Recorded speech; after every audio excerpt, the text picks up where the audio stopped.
So I was speaking to a friend yesterday about something that had transpired, and somebody said something inappropriate. And it wasn't that bad, but thing is, the person is religious, who they said it to.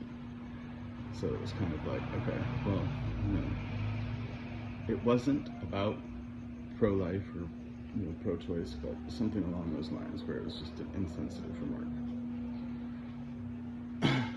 And people have their opinions, but you shouldn't go just shit talking people who have the other opinion, because you never know who you're talking to or what it is that they think. And so anyways,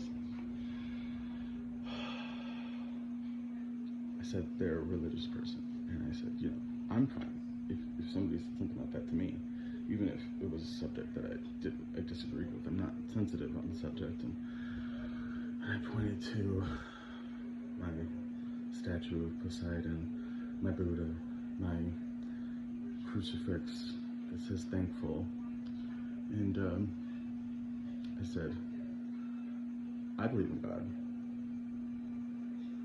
but I'm not religious. That's the difference. And he was like, oh yeah, no, I get that.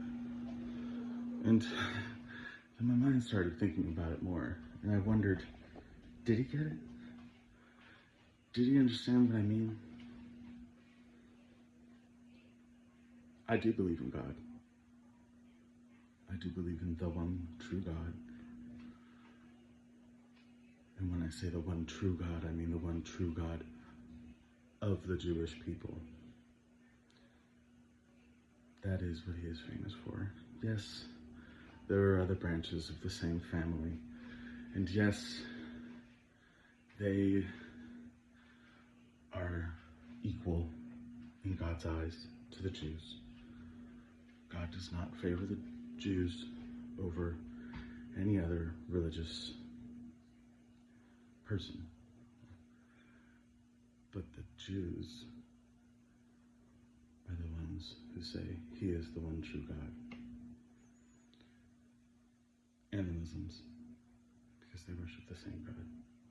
The God which was created by Abraham, who was Israel and Ishmael's grandfather. Isaac, Abraham, Isaac, he had Ishmael was his firstborn son of his second wife, and his firstborn son, period. And Jacob was Israel's firstborn son of Rachel. And Rachel was the one. Rachel was his first wife, his beginning true love. Anyways, not getting into that. Backing up. Back. Boop, boop, boop. So, what's the difference between believing in God and being religious? It's not about whether you're Jewish or Muslim or Christian. It's not. What it's about is religious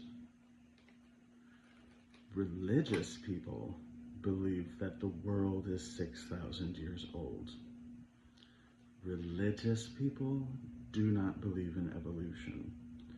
Religious people, you get it.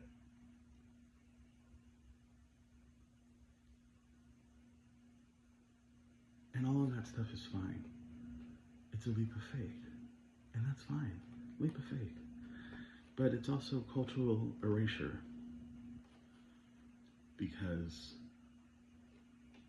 all of this culture that was created by the Jews, the Muslims, and the followers of Jesus, they were all not copies, but derivative, of what was going on in India, which is, ridiculous, because Abraham came from India, so it's like, so you just came from India and wrote a book that's almost exactly the same as the culture from which you came, and that's somehow the religious book that's greater than any other religious book, despite it being like, a remake of one that was already written, not even in a different culture, the same culture. Sorry, Israel is in Asia, so don't question me about that. Anyway,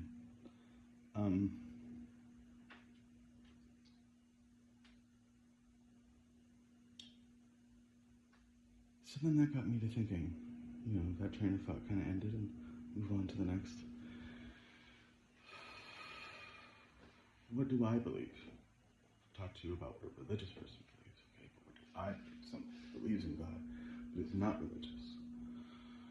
I believe that everything that happened in the Holy Bible is true. I believe that at no point in the Holy Bible did any of these ridiculous, fanatical things that the religious people believe ever say. The Holy Bible never said any of these things. They took words and interpreted those words to mean something other than what they actually meant, when they were only meant to be taken literally. So, what do I mean when I say it's cultural or racial? Well, okay, there's other cultures that have been erased. What other cultures? Any culture that's older than 2,500 years. Because Exodus, Moses getting out of Egypt, that was only 500 years before the birth of Christ. We have been alive for millions of years.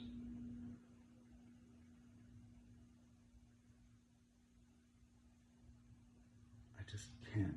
I just cannot. So,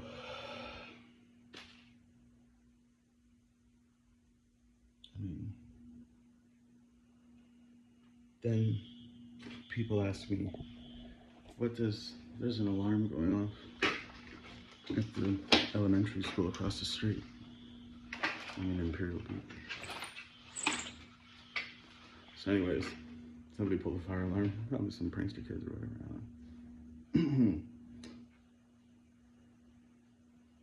Do I believe that the Holy Bible affects us today, and that we should somehow conform ourselves to it?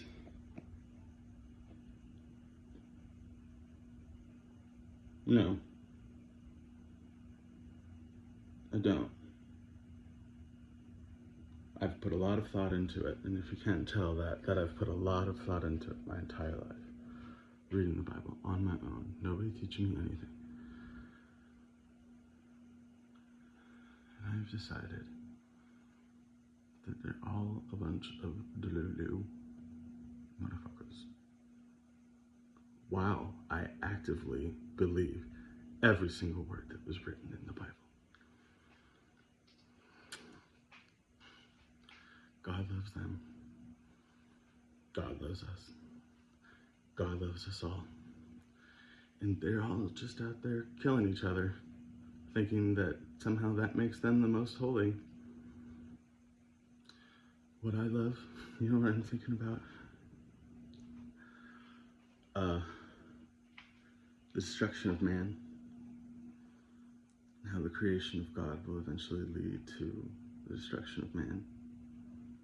As man fights over who worships him best.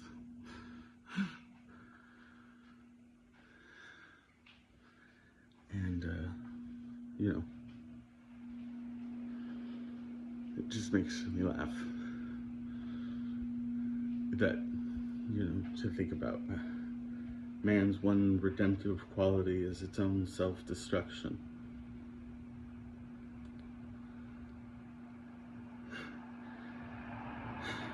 And one cannot be free of sin until they are dead. You are born with sin. The moment that you are alive on earth, you have sin. That is in the Bible. For it is a sin to live. Period. Point blank. That's the rule. That's the one that Jesus Christ put down on thee and all of us. It is a sin to live. No man has no sin. So we are all equals. Does God favor none of us or all of us? If we are equals, we must choose one or the other. It's really what it comes down to, right? We're born with sin and we die with sin, and our only redemptive quality of that sin is our death. Man's only redemptive quality is its own self-destruction. So whatever we got to do to fight this sin that's out there, that's corrupted us, we better do it before we go extinct. As soon as man stops existing, so does sin. And, how do you fight something that doesn't exist?